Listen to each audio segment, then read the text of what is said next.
thing new that we're doing, and it was out on the table, is we are establishing a website for this project. There is a card out there with that website on there. I invite you, if you didn't get it, to pick one up.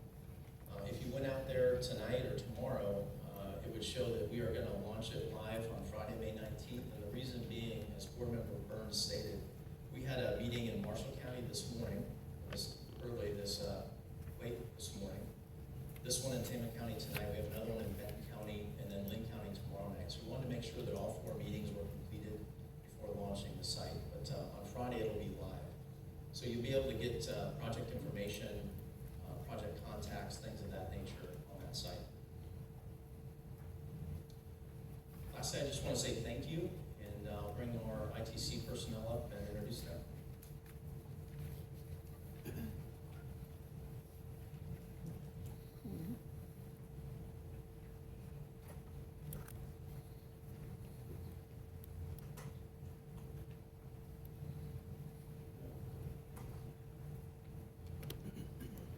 I'll start again. I'm Troy Weary. I head up our Community Affairs Department. I've been in the utility space about 20 years, and it pains me to say this, I guess I'm getting older. I've been in the customer service business about 35 years. And so, Mike, I'll start on the left here. I'm Mike Grove. I represent JCG. I'm the project manager for this project. My team will be meeting with you through the easement process, during the construction, and then following up the damages. My name is Ian Bushbaum. I'm the field supervisor for this project. Sorry about that. My job is,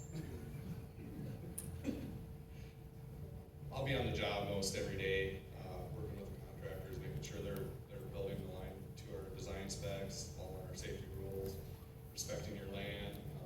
You'll probably get to know me, Mike, we on the project a lot, or Justin, the other JCG representative. So. Robert Walter, I'm the manager of planning for ITC Midwest. Myself and my team oversee the long-term reliability planning for the transmission system, and I was personally involved in various aspects of the study that these projects were a result of. Good evening, I'm Sean Mathis, the project manager for this project. My primary job is overview of this entire project from the time it's kicked off until construction is completed and placed in service. I pretty much help our team meet schedule milestones for the project. I came over with ITC when we were formed 15 years ago, and I have 35 years in the utility industry. And I'm Kyle Wisner. I'm a civil engineer. I've been designing transmission lines since 2007. I'm the manager of line design in Cedar Rapids. I have a team of engineers underneath me that design these transmission lines. And I'm Lori Brookhammer, and I'm the area manager of local government and community affairs, and I've been with the utility business for almost 18 years. Burns, I would say that if there are any questions, we do have some other staff members who will do our best to answer questions. And then we do have a microphone there, and we're certainly willing to go out into the audience, whatever they feel comfortable with. That's all you guys to have a seat for a second. All right, so we are at that point of the evening. As I stated earlier, IUB presentation, ITC presentation, now it's your time. So as representative of the IUB, I will take questions on the franchise process and utilities board's proceedings. I am not an attorney. However, I do have Ms. Kenworthy with me this evening. She is one of our Iowa Utility Board lead attorneys on this project. So if you have some legal questions about process or the hearing that we can answer, we will address those. As I stated earlier, we can't give you legal advice though. But we can give you information on the process and our proceedings. And then I would just ask that ITC Midwest Company representatives take the questions on the project itself. So, as stated, we do have a microphone right here that you can come up to. Really need you to use the microphone, and the reason I ask you to use the microphone is because in and I'm getting to that point too. I haven't been the best about taking care of my hearing, but there are a lot of us in this room that can't hear things.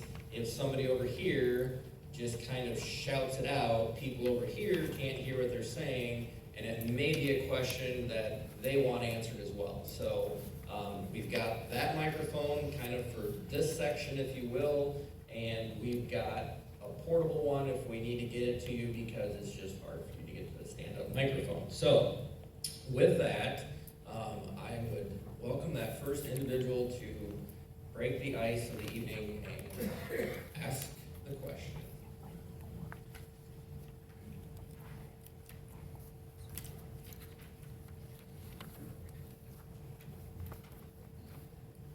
There's an existing H fixture line out there now.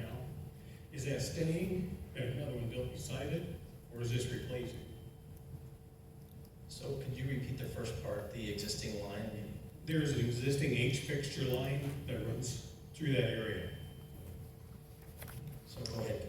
Yeah, so this was mentioned in there, but probably terminology. So double circuiting is what we intend to do, which means the existing circuit would be rebuilt on the new structure. So it would be 2 circuits, the new one and the existing on those. On the new structures, the existing structures would be removed.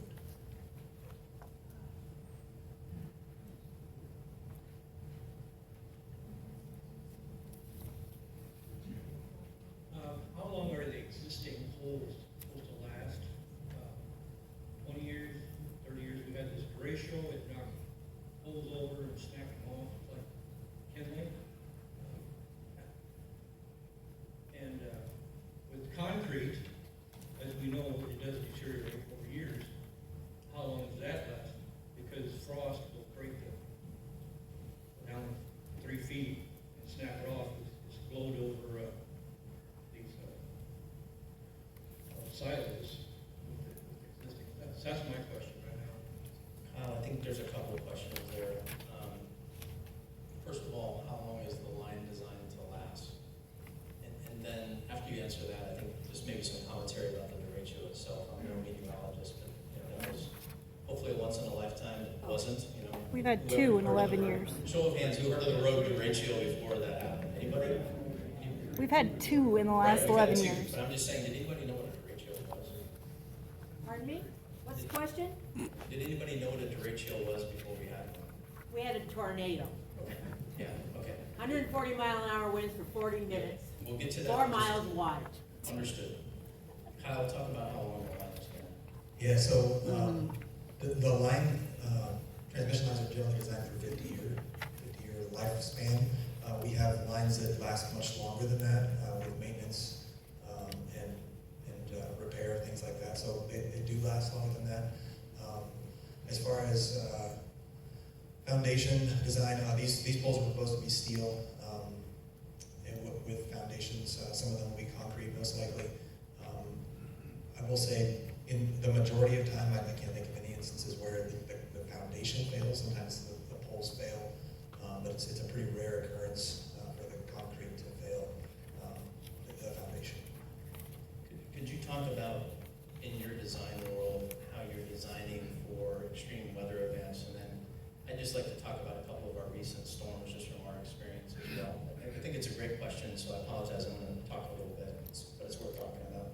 Yeah, so National Electrical Safety Code is referenced. That's what the industry across the entire country uses. In that code, it specifies clearance requirements that have to be met based on voltage. So this proposed line is 345,000 volts. So there's a certain clearance that is needed to be met to ground, to buildings, to anything that gets close to the line. In that code also there are requirements for strength. There's ice loading, wind loading, and all of those combinations. Generally in the Midwest, that wind speed is 100 miles an hour. There's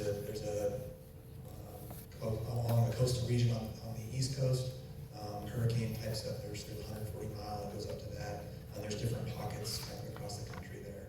The trade-off with that is that you can design for higher winds, higher ice. There's a cost ratio there. So the higher loads you design for, the more things cost. But that's the code we designed to, is in that. And lastly, Ian, I'm going to lean on you. Ian lives in Marshalltown, and I worked with Ian a lot when we rebuilt the storms. And so I'm thinking of the tornado event that happened in Marshalltown. So Ian, maybe talk about, I think we were somewhat amazed that our system stood up. We were actually pulling things off of our line. And Mother Nature sometimes doesn't make any sense. And then maybe just talk about the ratio. Were there any common denominators there? I mean, it just seemed like Mother Nature won sometimes. Yeah. So the tornado Troy first spoke about in Marshalltown in 2018, we did sustain some damage, but the damage was mainly, or I think actually all concentrated on the older parts of the system that weren't rebuilt, that are going to be retired when we convert to the higher voltage there. So the tornado did pass directly over some of the brand new line we had built through town there, and there was no damage. The only thing we had to do was get some tree limbs pulled out of the wire and stuff that got hung up in there. Maybe a piece of tin or two. I don't recall everything there. So when the derecho hit, as you mentioned back there, it was like 140 mile an hour winds, whatever it was. Well, we designed to 100 mile an hour winds, which I would say at times our lines can withstand the higher loading, but we don't design, or we can't take everything into account when buildings flying to the line, things like that. So I mean, you're adding to the loading where you're catching a lot more of that wind and creating greater resistance. So It's a great question. I'm sorry I was so long, but there's just a lot to unpack there. One thing I wanted to add is who pays for it, like 20 years down the road now, the landowner gets reimbursed for the maximum ceiling. Yeah, so the question that he asked was related to damage claims. So anytime we come back into the field, you're compensated again. Mike, you're sitting beside me, so maybe just talk about that process. Yeah, so like Troy was alluding to, anytime ITC goes in there, whether it's for maintenance or construction, or like you gave an example, 20 years, they'll follow that same damage policy there. So 20 years from now, at this time, we use that same formula for looking ahead, or if it's changed, when we use their current damage policy.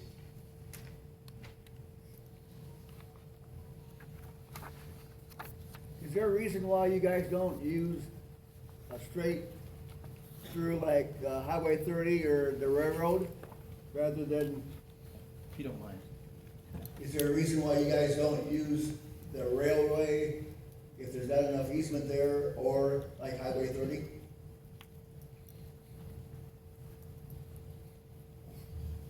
Mr. Thornhill might answer that, as well as Kyle Wisner. How does that sound? Yeah, I can start there. From an Iowa regulatory standpoint, there's 3 requirements: roads, railroads, and division lines of land are the starting point that we have to look at from a routing standpoint. As discussed in this, what we're proposing on this line is the existing route, rather than having multiple lines in that same footprint to rebuild the existing one. But yeah, do you have anything else to add, Tim? Good evening. My name is Steve Thornhill, and I'm with Burns McDonnell Engineering.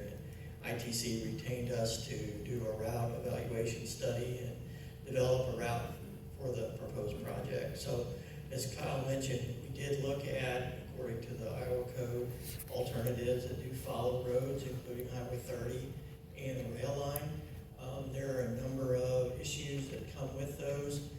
As Troy mentioned, Lori mentioned in the presentation, a line like this requires